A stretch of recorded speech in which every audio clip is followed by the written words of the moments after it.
से आप बोले इन पर युगिनी मायिनी रे कनुड़ा इन पर युगिनी मायिनी रे ये काना माने सभी लोग एक बार कृष्ण कन्हैया से हाथ खड़े करके गौ माता की रक्षा किए। सभी लोग बोले गौ माता की रक्षा बोले ये काना माने आप बचाओ आए गया मंगल गौग्राम यात्रा 28 सितंबर को विजयादशमी को कुरुक्षेत्र से प्रारंभ होकर और सारे भारत की परिक्रमा करती हुई अपने राजस्थान में आई है। आगे थोड़ा पड़ाव बचा है, राजस्थान से दिल्ली, फिर मध्य प्रदेश, छत्तीसगढ़ और फिर विदर्भ में नागपुर में डॉक्टर अंबेडकर जी की दीक्षा भूमि नागपुर में इस यात्रा का समापन होगा। पूज्य संतों ने यात्रा क्यों निकाली है? गो हत्या बंद हो, बहुत सोल से बोलते आए, पर इन नारों से गो हत्या बंद नहीं हुई।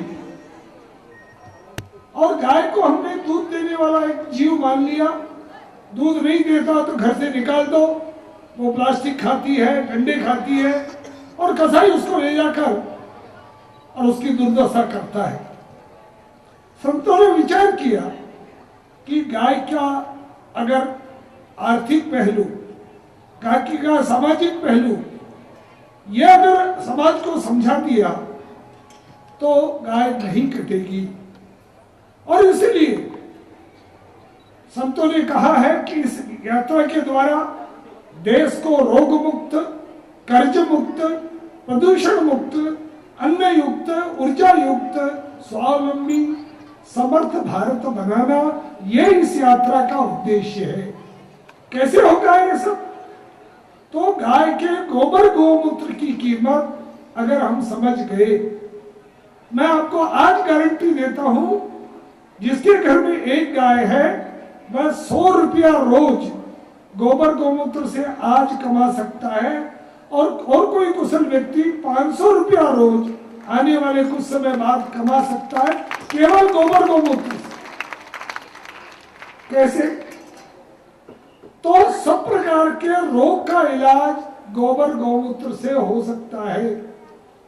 आज देश में अनेक जगह कैंसर का इलाज गोबर गोमूत्र से हो रहा है। अपने जोधपुर में कन्हैया गौशाला कर रही है, बीकानेर में मुरली मनोहर गौशाला कर रही है, वलसाड़ में 80 बेड का हॉस्पिटल शुरू हुआ है, लाइन लगी है वहां प्रवेश के लिए, 400 लोग वेटिंग में हैं, इलाज हो रहा है। बेंगलोर में एक फतेहपुर के चंदू भाई हैं, 128 गाय हैं, दूध नहीं बेचते, घी नहीं बेचते, गोबर से कैसा भी चर्म रोग हो उसका इलाज कर रहे हैं। 5,500 लोग रोज गौमूत्र लेने आते हैं। अब तक 9,500 लोग भिन्न भिन्न रोगों से रोग मुक्त हो चुके हैं। मेरी माताएं बैठी हैं, घर में अगर किसी बहन को प्रसव होने वाला है, 5वें महीने से देसी गाय का दूध चांदी की कटोरी में शाम को जमाना, सुबह उसको उस चांदी की कटोरी में वो दही उस बहन को खिलाना, लगातार 4 महीने जो बालक बालिका पैदा होगी।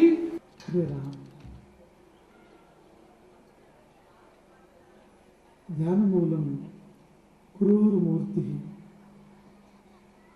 पूजा मूलम गुरोपदम, मंत्र मूलम गुरोर्वाक्यम,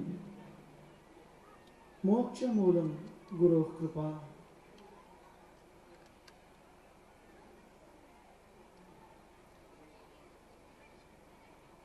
यया सर्वमिदं व्याप्तं जगत् स्थावर जंगमं तां धेनुं शिरसा वंदे भूतभव्यस्य मातरम्। श्रुति स्मृति पुराणानाम् आलयं करुणालयं नमामि भगवत्पादं शंकरं लोकशंकरम्।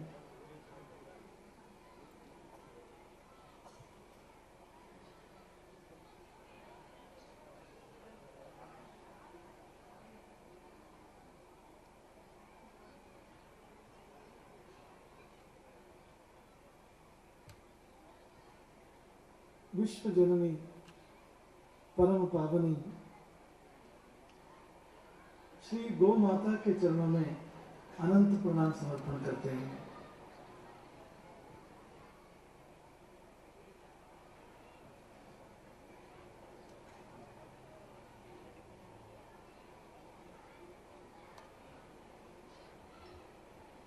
पाली में अवश्य कोई विशिष्ट आकर्षण होगा। कल तक हमारे प्रवास सूची में यह सभा नहीं थी। कल शाम को जब सूचना मिली पाली के बारे में, हृदय को लगा अवश्य पाली जाना है और आप सबसे मिलना है।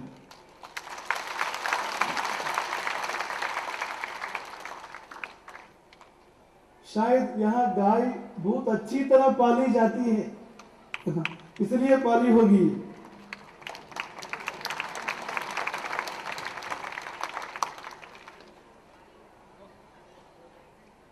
सबसे पहले यह कहना चाहते हैं कि हम शंकराचार्य के नाते हम यहां नहीं आए, गौ माता के किंकराचार्य के नाते हम यहां आए हैं, शंकराचार्य के नाते नहीं आए हैं। सर्वप्रथम हम गौ माता के पुत्र हैं, बाद में शंकराचार्य। शंकराचार्य पद से भी ज्यादा अच्छा लगता है हमें गौ माता का किंकराचार्य पद।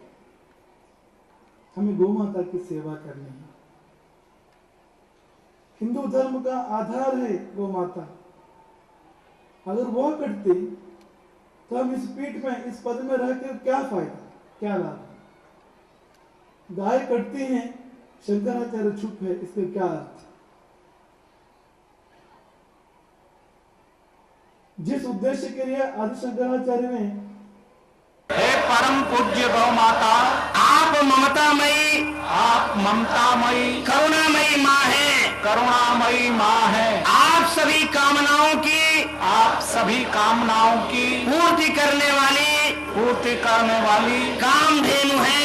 आप निवारिणी, आरोग्यदात्री धन्वंतरी रूप है आप। जैविक कृषि के रूप